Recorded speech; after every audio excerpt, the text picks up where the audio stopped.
Hello guys! Welcome to my channel! This is the Word Citrus. Ang alaga kong 94 years old nag-crave ng ano daw, sinabawan daw nito. Ay hindi, lugaw na gamit ito kasi nakita niya naguhugas ako nitong paa ng manok. Sabi niya, anong gagawin mo, yung lugaw mo dati?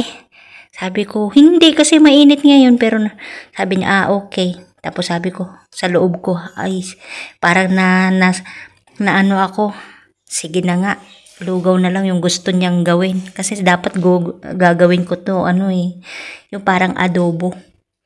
Pero lulugaw na lang natin. Kasi parang nag-crave siya eh. Ano natin gawin guys is nilagyan ko mantika, igigisa ko ito. Tapos yung paa. Unahin muna natin to guys. Mamaya pa pala to, mamaya pang-last to.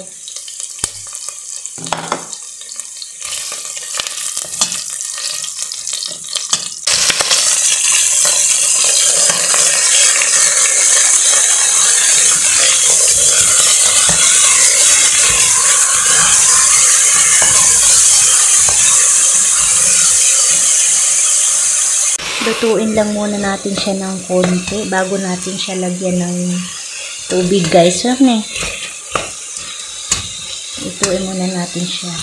Lagyan na siya natin ng tubig, maraming tubig kasi matagal natin siyang lulutuin or pakukuluin eh. Timplahan na natin guys yung ating tubig para ating sabaw para manuot. Kapag habang pinapalambot natin siya, manunuot yung lasa sa loob. At mamaya natin isusunod yung bigas.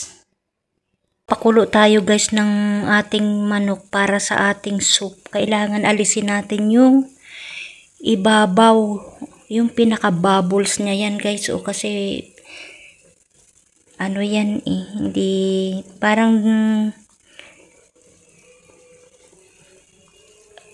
yung nililinis mo yung soup pag ganyan. Kailangan tanggalin natin yan para masarap yung pakiramdam kapag kumain ka or hinigop mo yung sabaw. Dahil medyo half cook na guys yung ating paa ng manok, nilagay ko na yung rice. Sinabay ko na para sabay-sabay silang kukulo, sabay-sabay silang lalambot. Dahil kumukulo na siya guys ng bongga, hinaan natin yung apoy kasi lulutuin natin yan ng mga 1 hour. Yan, okay na yun. Tapos tatakpan natin ng konti. Ganyan lang. Kasi aapaw siya guys nang may nakalagay na sandok kasi aapaw siya kapag nakaganito lang, yung walang something, aapaw siya. Kaya lagyan natin ng ganyan. Yan.